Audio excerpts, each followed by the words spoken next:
আচ্ছা, তোমরা যারা এইচএসসিতে পড়ছো কিংবা তোমরা যাদের বয়স 15 থেকে 20 কিংবা 20 থেকে 25 বা 25 থেকে 30,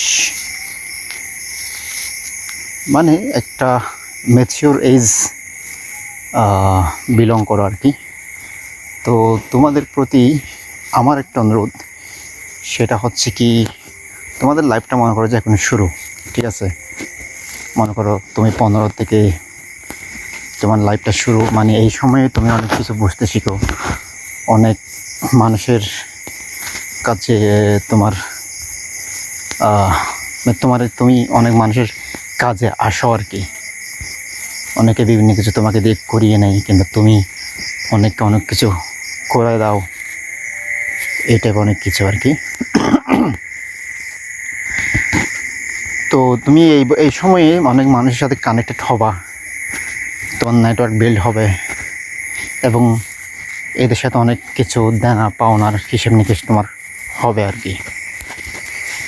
তো তোমাকে এসব বিষয়ে একটা জিনিস তোমাকে সবসময় মাথার মধ্যে গেঁথে নিতে হবে, মানে একদম এটা একদম ফিক্সড করে দাও মাথার মধ্যে। সেটা হচ্ছে,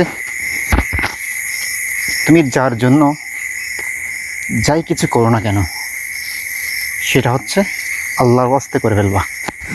প্রতি কোনো প্রতিদান পাবা এই আশায় তুমি সেটা করিও না। যদি তুমি এই আশায় সেটা করতে থাকো, তাহলে তুমি একসময় গিয়ে একটা ফ্রাস্ট্রেশনে ভুগবা। কেন? কারণ আমাদের বেশিরভাগ, আমাদের আশপাশে যেসব মানুষ আছেন, তারা বেশিরভাগই আমাদের এই কৃতজ্ঞতা জিনিসটা তাদের মধ্যে নেই। এই কৃতজ্ঞতা জিনিসটা তারা বিলং করে না। তুমি হয়তো একজনের জন্য আজকে কিছু একটা করলা, তুমি এই জন্য করলা যে তুমি এর প্রতিদানস্বরূপ কোনো একটা কিছু পাওয়ার জন্য কোনো একটি আকাঙ্ক্ষা তোমার মধ্যে কি বিরাজমান। তখন তুমি দেখলা কি, কিছুদিন পরে ওই মানুষটা তোমার সাথে যে বিহেভিয়ারটা করতেছে, সেই বিহেভিয়ারটা ওর কাছ থেকে তুমি যেটা ওয়ান্ট করছিলা সেটা ও করছে না। তো এটা একটা তোমার ফ্রাস্ট্রেশনের কারণ হবে।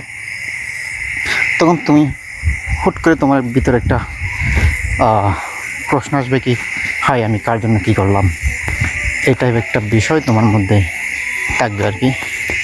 তো এই জন্য বললাম যে তোমরা যাই করো না কেন, সেটা হচ্ছে তোমার এই মানে প্রতিদান পাওয়ার এই ওয়ান্টটা তুমি রাখবা না, তোমার মধ্যে থাকার দরকার নেই।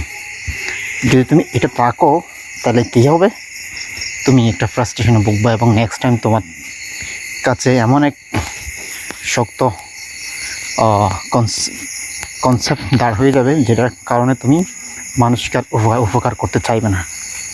আমি সংক্ষেপে এই জিনিসটা বলতে চাচ্ছিলাম তোমাকে, বাংলাদেশের বেশিরভাগ মানুষই অকৃতজ্ঞ।